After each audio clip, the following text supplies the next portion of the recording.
शिक्षा मित्रों के पेट पे सरकार ने लात मार दी। शिक्षा मित्र, आप मुझे बताइए, एक प्राइवेट स्कूल में 50-50 हजार की सैलरी है, आप उस गरीब शिक्षा मित्र को 10,000 रुपए में पढ़वा रहे हैं, लगातार वो मांग कर रहे हैं, आप उनका वेतन तक क्या कर रही है सर? प्राइवेट विद्यालयों के लिए बंद करने की बात करती है, जब विपक्ष चिल्लाता है तो पीछे हट जाती है। फिर सरकार क्या करती है, जितने भी उसके अंदर टीचर्स हैं उन टीचरों के ड्यूटी पे लगा देती है। ड्यूटी लगाती है, चुनाव की ड्यूटी, जनगणना की ड्यूटी, बीएलए, खाना दे रहे हैं, फ्री में कपड़े दे रहे हैं, फ्री में सारी चीजें उपलब्ध करा रहे हैं। लेकिन माननीय मंत्री जी, आपको ये सोचना पड़ेगा, विचार करना पड़ेगा कि आखिर वो बच्चे, गरीब आदमी भी अपना बच्चा उस स्कूल में क्यों द्वारा इस सदन के माध्यम से भ्रमित किया जाएगा। मैं पिछले 3 प्रश्न से एक ही चीज का उत्तर बार बार दे रहा हूं और 3 बार मैंने एक ही चीज का उत्तर दिया। नमस्कार साथियों, वीडियो पूरा अभी बाकी है, देखिएगा। विपक्ष की तरफ से विधानसभा में शिक्षा मित्रों के मानदेय को लेकर सवाल पूछा गया कि आखिर शिक्षा मित्रों का मानदेय कब बढ़ेगा, उनको कब बढ़ा हुआ मानदेय मिलेगा और कितना आप बढ़ाएंगे, जिस पर देखिएगा बेसिक शिक्षा मंत्री जी की तरफ से क्या बयान आया है। दोस्तों, कमेंट सेक्शन में आप अपना ज़िला ज़रूर बताइएगा, आप मुझे किस ज़िले से देख रहे हो, और इस चैनल को सब्सक्राइब जरूर कीजिएगा। धन्यवाद अध्यक्ष जी। हम लोग यहाँ सवाल लगाते हैं उत्तर प्रदेश की समस्याओं को लेकर, सभी सदस्य। बामुश्किल सरकार वो सवाल एक्सेप्ट करती है जो उन्हें अपने गुणगान करने होते हैं। मैं जो सवाल आपने लगाया वही तो एक्सेप्ट किए हैं। नहीं, अच्छा कोई दूसरा एक्सेप्ट कर लिया तो बताओ जिसने ना लगाया। सुन तो लीजिए, सुन लीजिए सर। मेरा आपका संरक्षण इसलिए चाहिए सर हम लोगों को।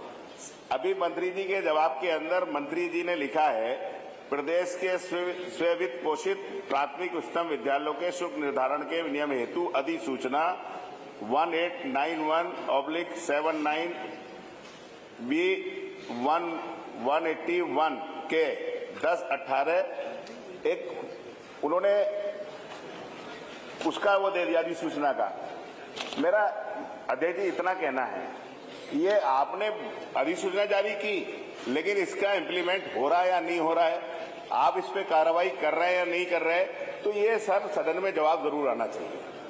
दूसरा सर, वो जमाना अलग था कि जब राजा महाराजा बड़े बड़े लोगों के बच्चे पढ़ा करते थे। अब जमाना आ गया कि हर आदमी क्या है, रेडी लगाने वाला, खोमचा लगाने वाला, गरीब से गरीब आदमी भी ये जानता है कि अगर उसके बच्चे को अच्छा जीवन जीना है तो उसको शिक्षा जरूरी है। शिक्षा इतनी अहम हो गई है, और मैं ये बात इसलिए कह रहा हूं सर, सरकार की ये जिम्मेदारी है, प्राथमिक शिक्षा बुनियाद है, सरकार की ये जिम्मेदारी है कि वो आने वाली नस्लों के लिए इतना स्ट्रॉन्ग, इतना मजबूत बुनियाद रखे कि हमारे बच्चे किसी भी परीक्षा में, किसी भी देश में जाके नीचा नहीं झाके। लेकिन सरकार क्या कर रही है सर, प्राइवेट विद्यालयों के लिए बंद करने की बात करती है, जब विपक्ष चिल्लाता है तो पीछे हट जाती है।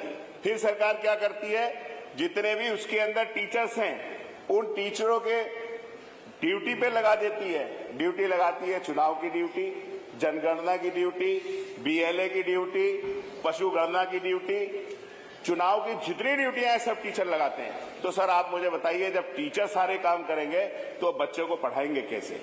मेरा इतना कहना है सर, जो ये सरकार ने कोटा फिक्स किया हुआ है, जो प्राइवेट स्कूल हैं, जो बड़े बड़े बिल्डिंग उन्होंने बना रखी है 5 स्टार के माने, नोएडा में चले जाओ, गाजियाबाद में चले जाओ, मुरादाबाद में चले जाओ, उत्तर प्रदेश के बरेली में चले जाओ, हर बड़े मेट्रो सिटी के अंदर चले जाइए। आज जो उत्तर प्रदेश की प्राथमिक शिक्षा है, ये आप फ्री में खाना दे रहे हैं, फ्री में कपड़े दे रहे हैं, फ्री में सारी चीजें उपलब्ध करा रहे हैं। लेकिन माननीय मंत्री जी, आपको ये सोचना पड़ेगा, विचार करना पड़ेगा कि आखिर वो बच्चे, गरीब आदमी भी अपना बच्चा उस स्कूल में क्यों नहीं पढ़ाना चाह रहा। इसलिए नहीं पढ़ाना चाह रहा कि जो वहां पढ़ाई की गुणवत्ता है वो आपने अच्छी नहीं कर रखी है, आप टीचरों को सुविधा नहीं देते। शिक्षा मित्रों के पेट पे सरकार ने लात मार दी। शिक्षा मित्र, आप मुझे बताइए, एक प्राइवेट स्कूल में 50-50 हजार की सैलरी है, आप उस गरीब शिक्षा मित्र को 10,000 रुपए में पढ़वा रहे हैं, लगातार वो मांग कर रहे हैं, आप उनका वेतन तक बढ़ाने को तैयार नहीं है। आप जो टीचर है बेचारे, उन्हें 30-30 साल पढ़े हुए हो रहे, सुप्रीम कोर्ट में आपने पैरवी नहीं करी, सुप्रीम कोर्ट आपने जाके अच्छी पैरोकारी नहीं करी। सुप्रीम कोर्ट ने आदेश कर दिया कि टेट की परीक्षा, सुपर टेट की परीक्षा उन्हें पास करनी पड़ेगी। अब वो बुढ़ापे में जाकर टेट की तैयारी करेंगे और परीक्षा पास करेंगे। तो आपको पैरोकारी करनी चाहिए। दिल्ली में आपकी सरकार, यहाँ पे आपकी सरकार, आप ले आइए कोई ऐसा कि उन्हें सुविधा मिल जाए। मंत्री जी बैठे हैं, हमारे संसदीय कार्य मंत्री जी इतने अनुभवी हैं, मैं समझ सकता हूं कि उनके अनुभव को कोई चुनौती नहीं दे सकता। वो किसी भी स्तर पे जाके किसी भी पद को सुशोभित कर सकते हैं, सिर्फ इसलिए कि उनका अनुभव है। जबकि शिक्षा मित्र, उनका अनुभव 15-15 साल का है, लेकिन आप उन्हें वेतन का तैयार नहीं है। मैं आपसे कहना चाहूंगा कि मेरे यहाँ पे आप कोई पूछ लो। सेंट मैरी, मेरा सवाल है, Saint Mary school, CL Gupta school, Springfield school, Shri Sai school, Shri Gandhi school, public school, Rani Pritam school, PMS school, Summer Valley school, Crofton public school, न जाने कितने स्कूल ऐसे हैं जहां पे प्रवेश ऐसे मिलता है किसी बच्चे को जैसे पता चला कि उसे IAS की परीक्षा पास करनी पड़ेगी, PCS की परीक्षा पास करनी पड़ेगी, और इतने शुल्क देने पड़ते हैं उन लोगों को, इतने शुल्क। अभी बताया हमारे साथी ने कि बस की फीस अलग, जो किताबें हैं अलग। मैं माननीय मंत्री जी से एक सवाल करूंगा कि जो आपने गरीब बच्चों के लिए कोटा किया है पब्लिक स्कूलों के, वित्त पोषित स्कूलों में, उस कोटे को आप भरवाएंगे या नहीं भरवाएंगे? दूसरा मेरा सवाल है कि जो शुल्क उन्होंने किए हैं उनके लिए आप निर्धारित करेंगे नहीं करेंगे कि इस स्कूल के अंदर इतनी फीस ली जाएगी? सर 1-1 लाख रुपए, 1.5 लाख रुपए फीस है बड़े बड़े स्कूलों की। आपसे अनुरोध है कि गरीबों की हित की सरकार बताने वाले आदमियों को जरूर सोचना चाहिए कि गरीब के बच्चे पढ़ेंगे। आपने मुझे पूछने का मौका दिया, बहुत बहुत धन्यवाद। माननीय मंत्री जी, जवाब दिलवा दिए सर। वो तो उसी के लिए तो खड़े हैं। जवाब जी ने तो जो आदेश दिया वो कहा नहीं दे दिया, जवाब तो दे। आम जन को कितनी बार विपक्ष के द्वारा इस सदन के माध्यम से भ्रमित किया जाएगा? मैं पिछले 3 प्रश्न से एक ही चीज का उत्तर बार बार दे रहा हूं, और 3 बार मैंने एक ही चीज का उत्तर दिया कि सरकार ने किसी भी विद्यालय को बंद करने का निर्णय नहीं लिया गया। लेकिन जितने भी सदस्य बार बार खड़े होते हैं वो बार बार एक ही प्रश्न उठाते हैं कि सरकार, बहुत सारे लोगों को एक बार में बात समझ में नहीं आती है। मैं चौथी बार भी बता देता हूं अगर आपकी अनुमति हो तो। अरे बार बार बता रहे हैं ना, मैं तो बोला, अरे आपका पक्ष लिया, मैंने विरोध कर दिया, मैंने आप ही का फेवर किया है। चौथी बार बता दें, चलिए प्लीज। चौथी बार बता दें। माननीय मंत्री जी, सरकार के द्वारा जो मूल प्रश्न है, जो फीस रेगुलेटरी को लेकर के प्रश्न उठाया गया, सभी जनपदों में जैसा कि मेरे उत्तर में स्पष्ट किया गया है कि जिलाधिकारी की अध्यक्षता में एक कमेटी का गठन किया गया है जिसके अंतर्गत इस तरह के शुल्क से संबंधित या प्राइवेट जितने भी विद्यालय हैं उन सभी विद्यालयों से किसी भी तरह की अगर कोई परेशानी या कठिनाई का सामना अभिभावकों को करना पड़ रहा है तो उसकी शिकायत वहां पे जाकर के दर्ज कराई जाती है और उस पर उस कमेटी के माध्यम से उसकी जांच करा करके वहां पे कार्रवाई होती है। जिन जिन विद्यालयों का जिक्र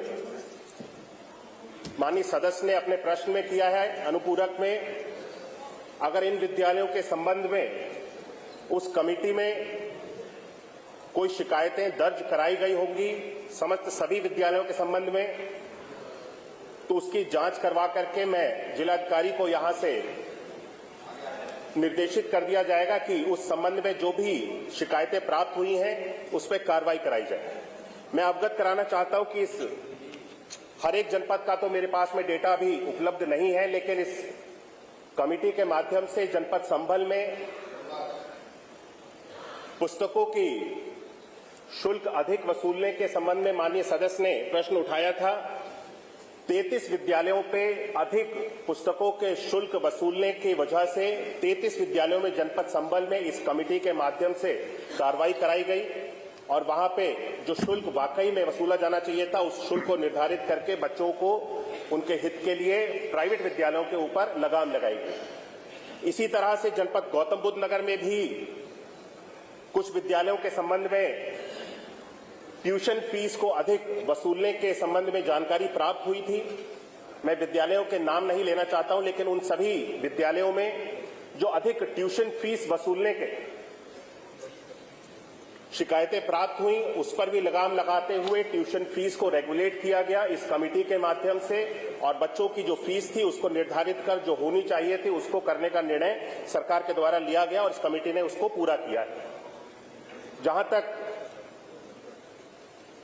शिक्षा के बढ़ते हुए स्तर और गरीब बच्चों को भी, गरीब परिवार के बच्चों को भी अच्छी शिक्षा उपलब्ध कराने के विषय में माननीय सदस्य ने प्रश्न किया। आरटी के अंतर्गत व्यवस्था बनाई गई है कि हर एक प्राइवेट स्कूल के अंतर्गत 25% जो बच्चे उसमें दाखिला किया जाएगा वो गरीब परिवारों के, निम्न वर्ग के बच्चे होंगे, और उसकी एक पूरी प्रक्रिया है। लॉटरी की प्रक्रिया के माध्यम से हर वर्ष हम सभी विद्यालयों में एडमिशन्स कराते हैं, और जो ये एडमिशन्स किए गए हैं 2021-22 में आरटी के अंतर्गत प्रदेश भर में 61,403 बच्चों का एडमिशन कराया गया था। 2022-23 में आरटी के अंतर्गत 70,406 बच्चों का एडमिशन कराया गया। 2023-24 में आरटी के अंतर्गत 1,02,49 स्टूडेंट्स का नामांकन कराया गया, और 2024-25 में 1,13,991 स्टूडेंट्स का नामांकन आरटी के अंतर्गत सभी प्राइवेट स्कूल्स में कराया गया, और 2025-26 में 1,40,007 बच्चों का नामांकन आरटी के अंतर्गत सभी विद्यालयों में कराया गया है। ये बढ़ती हुई संख्या बच्चों की अपने आप में इस चीज का सबूत है कि सरकार आरटी के अंतर्गत और बच्चों के भविष्य के साथ में बिल्कुल भी खिलवाड़ नहीं कर रही है, और हर एक बच्चे को हम जो उसका हक है उसको दिलाने के लिए आरटी के अंतर्गत एडमिशन दिला रहे हैं। नेक्स्ट क्वेश्चन, अगला प्रश्न लेते हैं। अगला प्रश्न 6 प्रश्न। अब 1 लाख की सूची आप उनके ऑफिस में चले जाइएगा, दे दें कंप्यूटर। मैं आपके अगला प्रश्न ले लेते हैं। अभी अगला प्रश्न लेते हैं। अभी 5 ही प्रश्न हुए सिर्फ। श्री महेंद्र नाथ यादव।